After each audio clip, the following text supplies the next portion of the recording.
ఓ తెరపైకి పవన్ కళ్యాణ్ వచ్చాడు. నేనున్నాను అన్నాడు. కాపు సోదరుల దగ్గరికి వెళ్ళాడు. నేను పార్టీ పెట్టాను అన్నాడు. నేను ముఖ్యమంత్రిని అవుతాను అన్నాడు.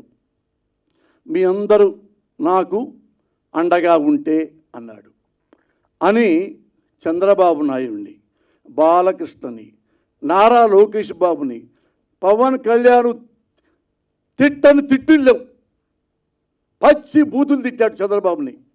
నారా లోకేష్ అయితే మీకు చెప్పకల్లా, బాలకృష్ణ అయితే మీకు చెప్పకల్లా ఘోరంగా తిట్టాడు.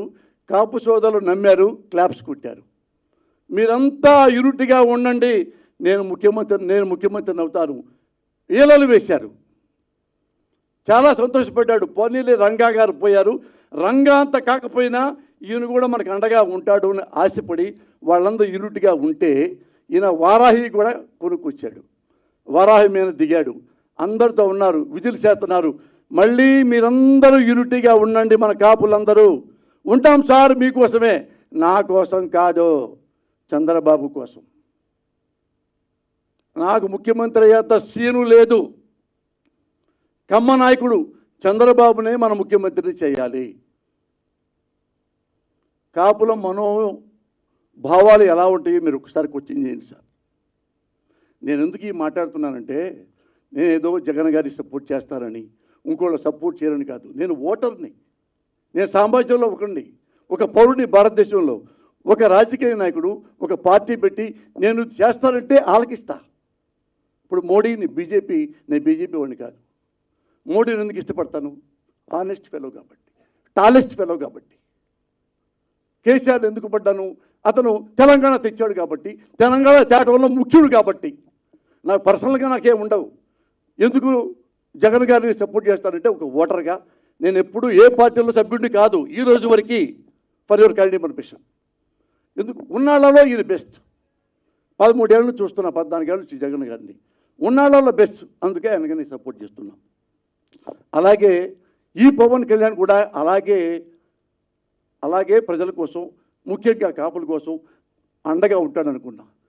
ఏ రోజైతే రోడ్డు మీదకి వచ్చి ఎవరైతే ఏ చంద్రబాబుని బూతులు తిట్టాడో అదే చంద్రబాబుని దేవుడని, కమ్మ కులస్తుడు, అతనికే ముఖ్యమంత్రి అర్హత ఉంది, ఆయనకే ఓట్లేని మన కాపులంతా.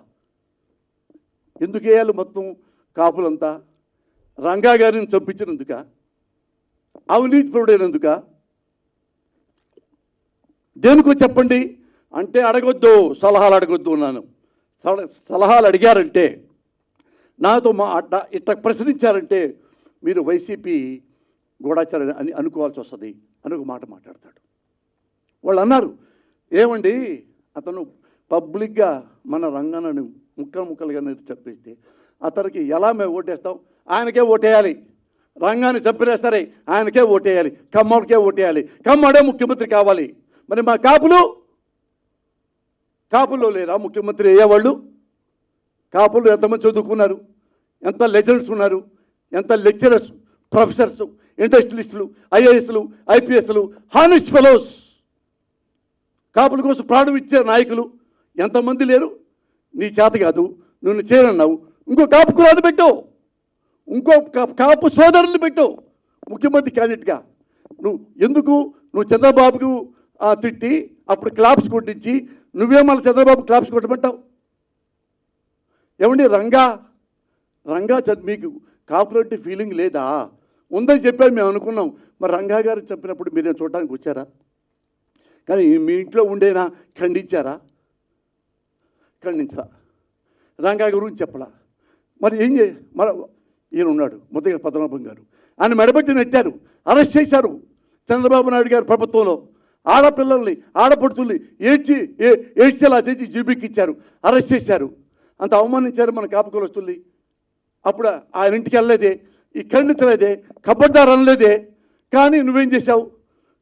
అవినీతి పొడయి రాజమండ్రి జైల్లో పడేస్తే వామ్మో నా నాయకుడిని, వామ్మో మా చంద్రబాబుని జైల్లో పడేసారు పరిగెత్తుకుంటూ వచ్చి రోడ్డు మీద దొరికి వెళ్ళిపోయి జైలుకి వెళ్ళాం.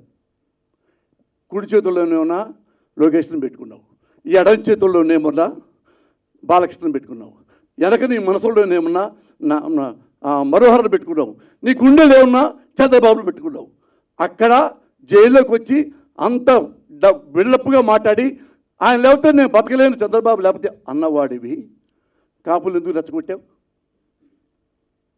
ఎందుకు దుర్మార్గంగా మళ్ళా వచ్చిచ్చావు?